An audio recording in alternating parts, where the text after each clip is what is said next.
Salam sejahtera bagi saudara-saudaraku yang terkasih dalam Kristus.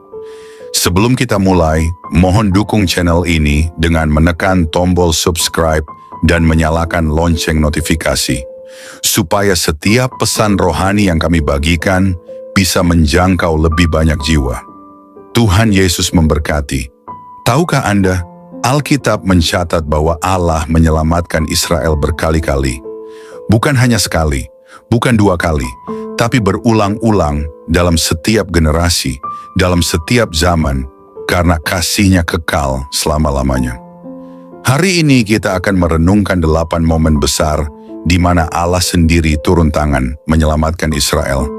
Dan melalui itu, kita belajar bahwa Tuhan yang sama masih hidup dan bekerja dalam hidup kita hari ini. Pertempuran pertama dengan Amalek. Saat bangsa Israel sedang berjalan di padang gurun menuju tanah yang telah dijanjikan Tuhan kepada nenek moyang mereka, mereka tidak berjalan sendirian. Di setiap langkah, di setiap keluh kesah, bahkan di setiap keraguan dan ketakutan mereka, Tuhan menyertai mereka. Namun penyertaan Tuhan bukan berarti jalan itu akan bebas dari peperangan. Justru dalam perjalanan itulah musuh datang, tanpa alasan, tanpa ampun. Amalek sebuah bangsa yang tidak punya hubungan langsung dengan Israel, datang menyerang secara tiba-tiba. Bangsa ini menjadi simbol dari musuh yang datang bukan karena kita salah, tetapi karena kita sedang berjalan dalam panggilan Tuhan. Maka Musa, pemimpin yang dipilih Allah, segera memerintahkan Yosua untuk memilih pasukan dan maju ke medan perang. Tapi Musa sendiri tidak turun berperang. Ia naik ke atas bukit, ke tempat yang lebih tinggi, bersama Harun dan Hur. Dan di sana Musa melakukan sesuatu yang sangat luar biasa. Ia mengangkat tangannya ke langit. Apa artinya ini? Ini bukan sekadar isyarat. Ini adalah simbol pengakuan bahwa pertolongan datang dari atas. Bukan dari kekuatan manusia, bukan dari pedang dan tombak, tapi dari Tuhan sendiri. Alkitab mencatat dengan jelas, dan terjadilah apabila Musa mengangkat tangannya, lebih kuatlah Israel, tetapi apabila ia menurunkan tangannya, lebih kuatlah Amalek. Namun Musa adalah manusia, ia juga bisa lelah. Tangannya mulai gemetar, ototnya terasa berat. Saat tangannya turun karena kelemahan tubuh, musuh mulai menguasai. Tapi di titik itulah, dua orang saudara, Harun dan Hur, berdiri di sisi Musa. Mereka menopang kedua tangannya, satu di kiri, satu di kanan, dan tangan Musa tetap terangkat sampai matahari terbenam. Israel menang hari itu, tapi kemenangan itu bukan karena kekuatan mereka, bukan karena pasukan Yosua paling ahli, tapi karena tangan Musa tetap terangkat kepada Tuhan, dan karena ada orang-orang yang menopangnya. Hari ini, kita semua bisa menjadi Musa, atau bisa jadi kita adalah Yosua yang sedang bertempur. Mungkin kita adalah Harun atau Hur yang dipanggil Tuhan untuk menopang sesama. Tapi yang pasti, Tuhan tetap sama. Ia adalah Yahweh Nisi. Tuhan adalah panji-panjiku. Ia tetap menjadi bendera kemenangan kita di tengah peperangan hidup. Jangan andalkan kekuatanmu sendiri. Dalam segala hal, angkatlah tanganmu kepada Tuhan. Saat lelah, biarkan sesama kita menopang kita dalam doa dan pengharapan. Karena kemenangan sejati bukan milik mereka yang paling kuat, tetapi milik mereka yang berdiri di bawah panji Allah. 2. Tembok Yerikho runtuh. Yerikho, kota tertua yang pernah dicatat sejarah dan pada masanya merupakan benteng paling kokoh di tanah Kanaan. Temboknya menjulang tinggi, tebal dan mustahil untuk diterobos oleh kekuatan manusia biasa. Kota itu menjadi simbol kekuatan dunia, kekuatan yang berdiri menantang janji Tuhan bagi umatnya. Setelah 40 tahun bangsa Israel berkeliling di padang gurun, akhirnya mereka berada di ambang penggenapan janji Allah, memasuki tanah perjanjian. Namun yang berdiri di hadapan mereka bukanlah tanah subur yang langsung bisa dinikmati, tetapi tembok besar yang menjadi penghalang. Bukankah seringkali dalam hidup, saat kita merasa sudah dekat dengan janji Tuhan, justru tembok Yerikho yang berdiri di depan kita? Hambatan yang besar, tantangan yang tak masuk akal, situasi yang seakan berkata, kamu tidak akan pernah masuk ke dalam berkat itu. Tetapi Tuhan tidak tinggal diam. Ia memberi strategi, dan bukan strategi militer, bukan senjata, bukan alat pengepung, melainkan perintah yang bagi logika manusia terdengar aneh. Kelilingilah kota itu sekali sehari selama 6 hari, dan pada hari ke-7, kelilingilah 7 kali. Kemudian bersoraklah, dan tembok itu akan runtuh. Apakah itu masuk akal? Tentu tidak. Tapi disitulah kuncinya. Taat bukan logika. Allah tidak sedang melatih strategi militer Israel. Allah sedang melatih iman mereka. Ia ingin umatnya tahu kemenangan tidak datang dari kekuatan sendiri, tetapi dari ketaatan pada suaranya. Dan benar, pada hari ke-7, setelah mereka mengelilingi kota 7 kali, para imam meniup sangkakala dan seluruh bangsa bersorak dengan suara yang nyaring. Dan tembok itu runtuh, bukan sebagian. Bukan karena gempa bumi, tapi karena kuasa Tuhan turun atas ketaatan umatnya. Zakharia pasal 4 ayat 6 dengan tepat berkata, maka berbicaralah ia katanya, inilah firman Tuhan kepada Zerubabel bunyinya. Bukan dengan keperkasaan dan bukan dengan kekuatan, melainkan dengan rohku, firman Tuhan semesta alam. Sahabatku, tembok Yerikho masih ada hari ini. Bentuknya bisa berbeda, bisa masalah keuangan, keluarga, kesehatan, atau pergumulan pribadi yang seakan tak bisa kau runtuhkan. Kau sudah berdoa, kau sudah mencoba, tapi tembok itu tetap berdiri. Jangan menyerah, jangan mundur. Teruslah berkeliling dalam iman, teruslah taat pada suara Tuhan, walau kau tidak mengerti semua maksudnya. Karena pada waktunya, ketika kau taat, ketika kau berseru, ketika kau memilih untuk percaya, tembok itu akan runtuh. Tuhan tidak butuh bantuan kita untuk merobohkan tembok. Dia hanya mencari orang-orang yang mau berjalan bersamanya hari demi hari dalam iman yang teguh. Ingatlah, kemenangan kita bukan karena kuat atau gagah, tetapi karena roh Tuhan menyertai kita. Dan jika Tuhan beserta kita, tidak ada tembok pun yang bisa bertahan. 3. Gideon dan 300 orang melawan Midian. Di masa ketika Israel hidup dalam ketidaktaatan, Tuhan menyerahkan mereka ke tangan bangsa Midian. Selama 7 tahun, Israel hidup dalam ketakutan. Panen dirampas, ternak diambil, dan mereka hidup bersembunyi di gua-gua dan bukit-bukit. Tapi Tuhan tidak tinggal diam. Ia memanggil seorang muda biasa, Gideon, dari suku kecil Manasye dan dari keluarga yang paling lemah. Bahkan Gideon sendiri merasa tidak layak. Ia bertanya, bagaimana mungkin aku menyelamatkan Israel? Namun Allah tidak melihat seperti manusia melihat. Tuhan berkata, bukankah aku menyertai engkau? Hakim-Hakim pasal 6 ayat 16. Gideon taat dan mengumpulkan 32.000 orang untuk berperang. Tapi Allah berkata, terlalu banyak. Allah menyaring mereka satu persatu, hingga akhirnya hanya 300 orang yang tersisa. Bukan 30.000, bukan 3.000, tapi 300. Menghadapi musuh yang seperti belalang banyaknya, ini kelihatan seperti misi bunuh diri. Tetapi Tuhan ingin menunjukkan satu hal. Kemenangan tidak tergantung jumlah, tetapi pada penyertaan Tuhan.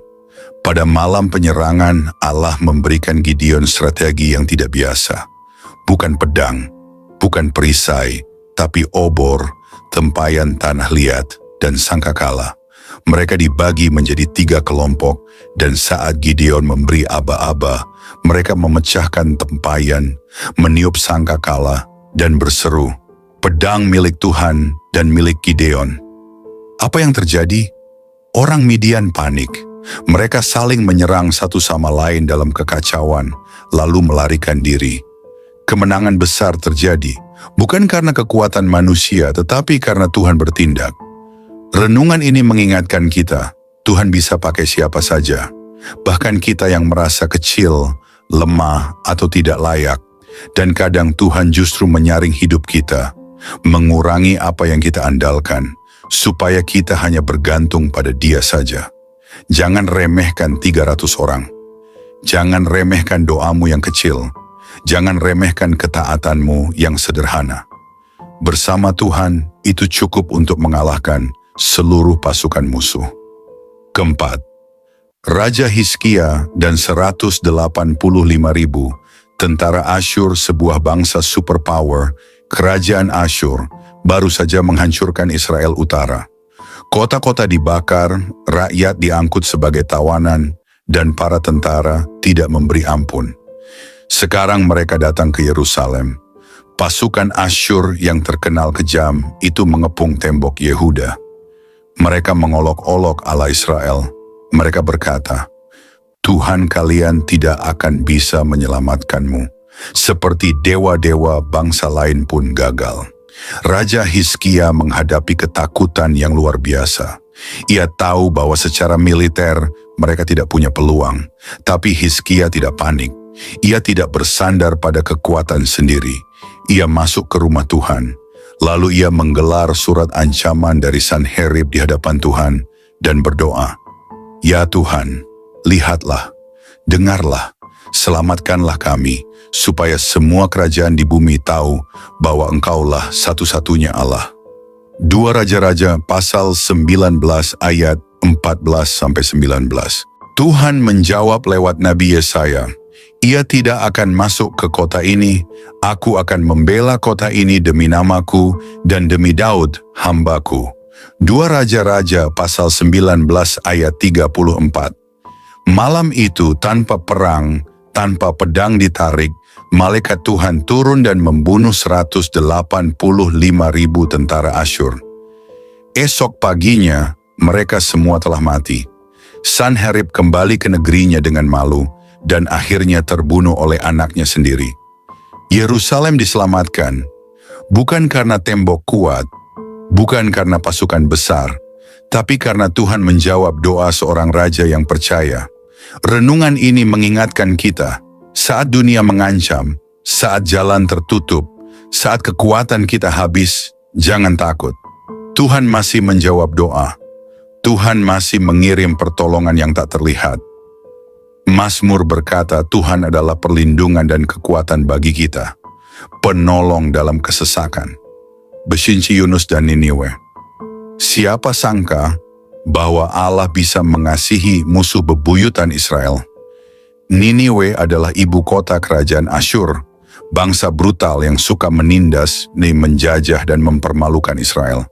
Mereka dikenal haus darah, bengis, dan menjadi bayang-bayang ketakutan bagi bangsa Yahudi. Tetapi suatu hari, Allah melakukan sesuatu yang mengejutkan. Ia tidak mengirim pasukan ke Niniwe. Ia mengutus seorang nabi. Nama nabi itu Yunus. Dan Yunus tidak mau, bukan karena takut, tapi karena dia benci Niniwe. Mengapa engkau tidak langsung menghukum mereka, Tuhan? Yunus tahu, jika ia menyampaikan peringatan dan mereka bertobat, Tuhan akan mengampuni mereka. Dan itu adalah hal terakhir yang ingin dia lihat. Tapi rencana Tuhan tak bisa dihindari. Setelah badai dan ikan besar, Yunus akhirnya tiba di Niniwe. Ia berjalan ke tengah kota dan hanya berkata, 40 hari lagi Niniwe akan ditunggang balikan. Ajaib, bangsa yang dikenal kejam ini justru merenung. Raja mereka menanggalkan jubah, duduk dalam debu, dan berseru kepada seluruh kota untuk berpuasa, bertobat, dan berseru kepada Allah Israel. Dan Tuhan mengampuni mereka. Ketika Allah melihat perbuatan mereka, bahwa mereka berbalik dari jalan mereka yang jahat, maka menyesallah Allah karena malapetaka yang telah dirancangkannya. Yunus pasal 3 ayat 10. Yunus kecewa, tapi Tuhan berkata, Aku mengasihi Niniwe. Haruskah aku tidak peduli pada 120.000 jiwa yang tidak tahu membedakan tangan kanan dan tangan kirinya? Yunus pasal 4 ayat 11. Renungan pagi ini adalah teguran bagi kita semua. Kasih Tuhan tidak terbatas, bahkan terhadap orang-orang yang menurut kita tidak layak menerima pengampunan. Dan lewat pertobatan Niniwe, Allah memberikan waktu tambahan bagi Israel untuk hidup dalam damai. Musuh menjadi tenang, bukan karena perang, tapi karena Tuhan menyentuh hati mereka. Hari ini, Tuhan masih mencari hati yang mau bertobat. Apakah hatimu termasuk salah satunya? 6. Laut terbelah dan tentara Mesir ditenggelamkan. Bayangkan 430 tahun dalam perbudakan. 4 generasi hidup dalam kerja paksa, cambukan, dan penghinaan. Bangsa Israel menangis siang dan malam, memohon kelepasan. Dan Alkitab berkata, Allah mendengar keluhan mereka, dan Ia ingat akan perjanjiannya. Keluaran pasal 2 ayat 24. Lalu Tuhan memanggil Musa dari semak yang terbakar. Seorang pelarian, seorang gembala, seorang yang dulu gagal. Namun Tuhan berkata, Engkaulah yang akan memimpin umatku keluar dari Mesir. Firaun menolak dan Tuhan pun menurunkan 10 tulah. Bukan sekadar bencana, tetapi pukulan telak terhadap dewa-dewa Mesir. Tuhan menunjukkan bahwa Dialah Allah yang hidup dan tiada yang bisa menandingi kuasanya. Akhirnya Firaun menyerah, Israel dibebaskan. Namun, di tengah perjalanan menuju kebebasan, mereka diuji lagi. Di depan mereka terbentang laut Teberau. Di belakang, suara gemuruh kereta perang dan tentara Mesir yang mengejar mereka. Mereka berseru, apakah karena tidak ada kuburan di Mesir maka engkau membawa kami untuk mati di padang gurun? Keluaran pasal 14 ayat 11. Tetapi Musa menjawab, Tuhan akan berperang untuk kamu, dan kamu akan diam saja. Keluaran pasal 14 ayat 14. Lalu Tuhan berfirman, angkatlah tongkatmu dan bentangkan tanganmu ke atas laut. Dan saat Musa mengangkat tangannya, sesuatu yang belum pernah terjadi dalam sejarah umat manusia pun terjadi. Laut terbelah. Air berdiri tegak seperti tembok. Israel berjalan di tanah yang kering, di tengah lautan. Ketika pasukan Firaun mengejar dan masuk ke dalam jalan yang sama, Tuhan berkata kepada Musa, bentangkan tanganmu sekali lagi, dan air pun kembali menenggelamkan seluruh tentara Mesir, kereta, dan kuda-kuda mereka. Hari itu, Tuhan menunjukkan bahwa pembebasan darinya adalah total. Ia tidak hanya membebaskan dari perbudakan, tapi juga menghancurkan kekuatan yang ingin membawa umatnya kembali ke masa lalu. Renungan hari ini, mungkin engkau sedang berada di antara laut dan musuh hari ini. Kau melihat tidak ada jalan, kau mendengar musuh mendekat, tapi ingat, Tuhan tidak pernah membawa kita keluar untuk membiarkan kita binasa. Jika Ia yang memanggilmu keluar, maka Ia juga akan membukakan jalan.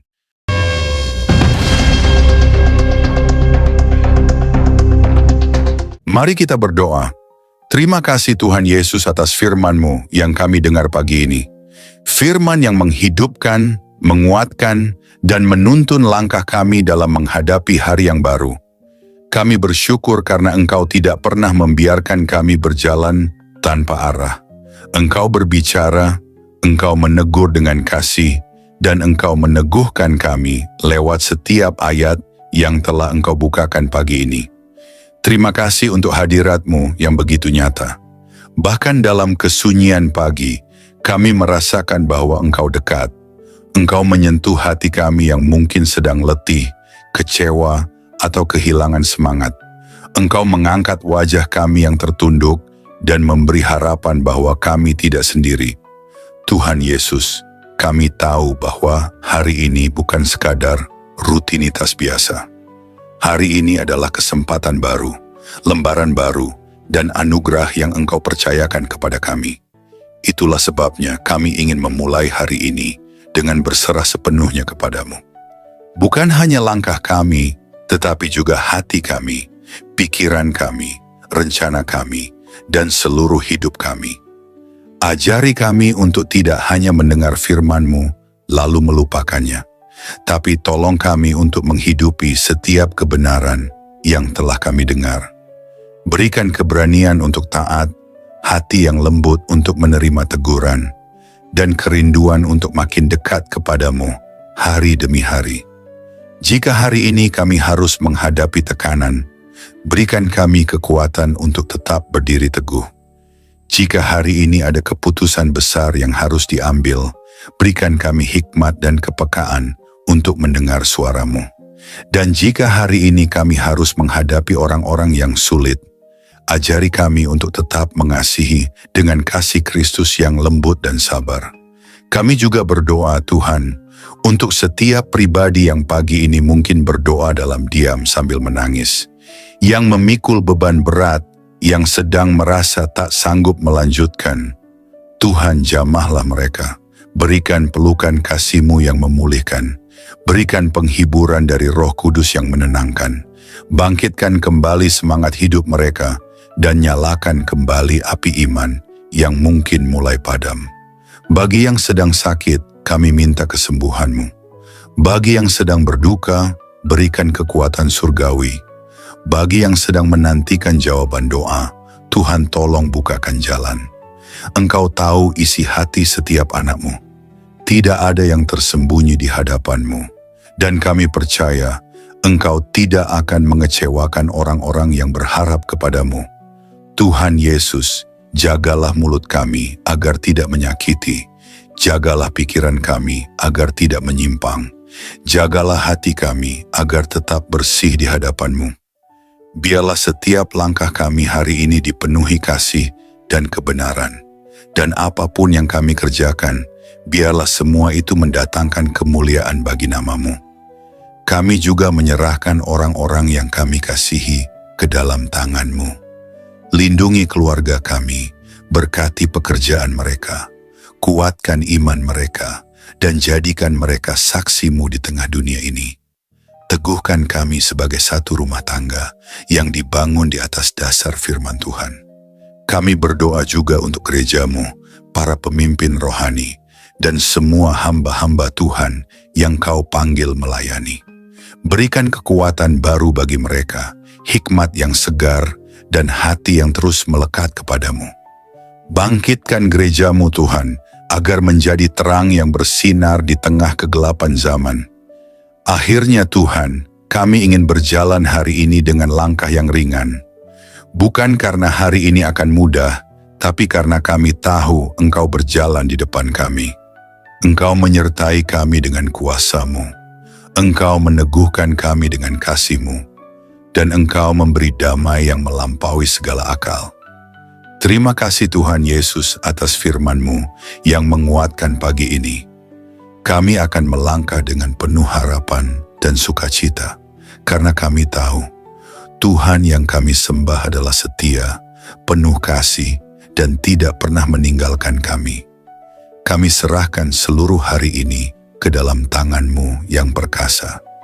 Dalam nama Tuhan Yesus Kristus, kami berdoa dan mengucap syukur. Amin.